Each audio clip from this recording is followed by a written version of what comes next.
all the way from Southern California University of Health Sciences, Chris Boman.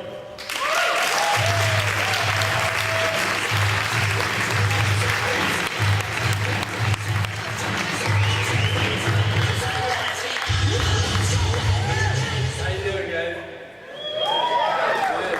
Sorry, I was a little intense. I've been hanging around Billy DeMoss a little too much.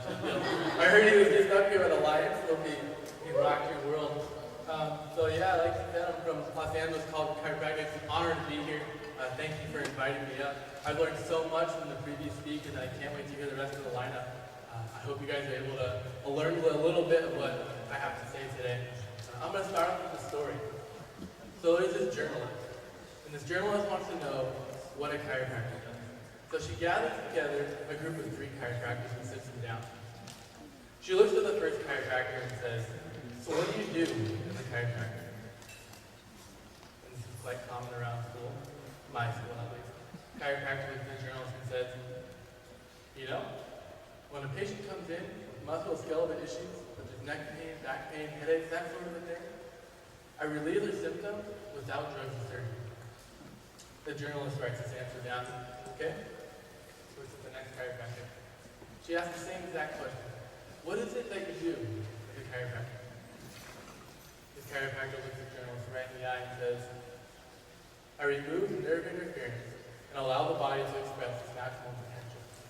The journalist noticed that there's a stark difference between the two, writes her answer down, and looks at the third chiropractor. She asked this chiropractor the same exact question. "What do you do as a chiropractor?" This one takes a minute, thinks about it, and again, looks at the journalist straight in the eye and says, "I'm saving the world." Now, as you notice, there's a big difference between all 3 of these responses. And what's different is the vision. What I want to do is go back to these 3 responses and dissect them just a little bit further. And don't worry, I left my scalpel and formaldehyde at home for those of you that are still. So the first response, the medipac, the looking at symptoms and relieving pain without drugs or surgery. Either this chiropractor or this student that thinks he wants to practice this way hasn't heard and embraced the chiropractic philosophy, or chooses not to accept it. What is it looking? Sorry. And this chiropractor that doesn't choose to embrace the philosophy, that chooses to ignore it, I have this letter. It was a letter written to B.J. Palmer in 1907. "My advent to this town seems to have a great deal of attraction. People seem to be talking about my work. If I was a coward, I would never have taken up such a great science as chiropractic. A coward ought not to identify in any matter with chiropractic. A chiropractor must have a large heart and a vision worthy of this great science he represents. I hope you would never have a coward in your classroom. If such wants to study chiropractic in the future, tell him to return home and split kindly. He who thinks more of his own welfare than that of chiropractic has no business as a chiropractor. Don't let the drones eat the sweet honey we gather. We must crush tyranny in any form. Should MDs or DOs molest us, we shall. No, we will. Shed every drop of blood if the battle must be won by that method. A coward will lose the victory before it begins." That was written by Maury Cooper. A coward will lose the victory before it even begins. Do we want cowards in our profession? No. Thank you. So what are we doing at my school? I wish I could give this message to them. I don't know how kindly they will take it, but I assume I'll get there someday. Thank you. That's why I have you guys, right? My family, my army.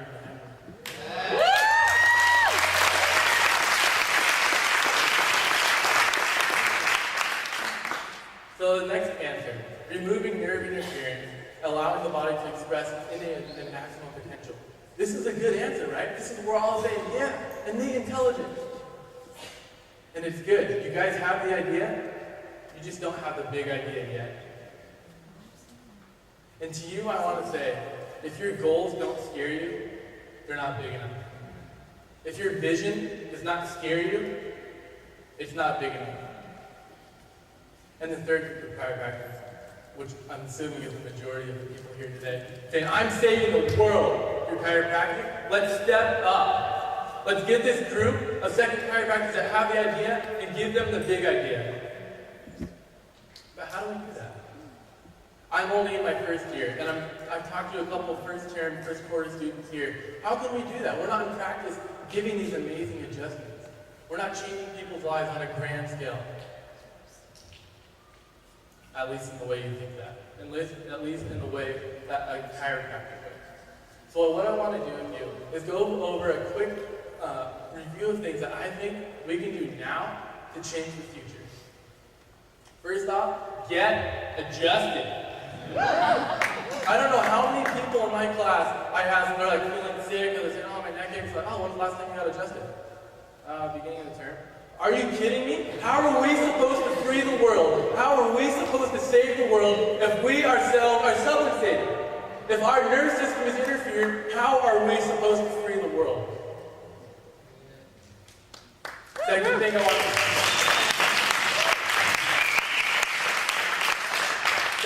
want to say, it's our duty now to learn. That's what we're doing in school. Get the head knowledge now, because in practice, do you want to be thinking about, oh, this bone goes here, and this is the functional anatomy here, and this is going here. You want to look at that patient and say, I know how to help. And like Josh said, I love it.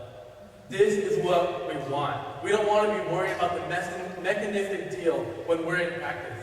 While we're going to be lifelong learners, and while we're going to need to understand these things in practice, we want to let it innate flow. And this third thing, guys and gals, if we're going to say we are going to save the world as chiropractors, we need to be bold now. There's no switch to flip when we get out. That diploma doesn't say, I'm changing the world. It starts now. So like I've heard before, sign up for those talk to tick competitions. Get into health screening, shadow doc, learn technique, go to seminars. Does that make sense? I want to end with this quick video here. Can you guys pull up to YouTube? When it happened, I just thought it was a muscle. I pulled a muscle in my neck. I had to move my shoulders, and it was to the point where it was a breaking. I didn't care.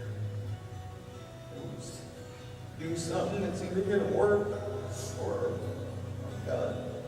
And then you got, when I did see you, when you adjusted me, it's like it's night and day. If it wasn't for it, then I probably wouldn't be walking around.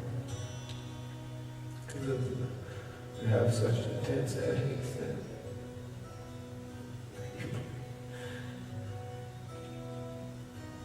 might as well be at the ground. You don't know how much your treatment has meant to me or your friendship that you've given me. What you've done for me, what I've learned about the body, it's a sense of almost everybody should at least get checked, just to see where they are, in any state of life. That adjustment changed that man's life.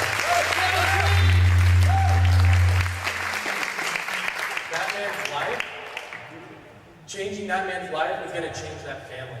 Changing that family is going to change that community. Changing that community is going to change that city. Changing that city is going to change that state. Changing that state is going to change that nation. And changing that nation is going to change the world. And if I'm not mistaken, that's the biggest idea ever. Thanks so much.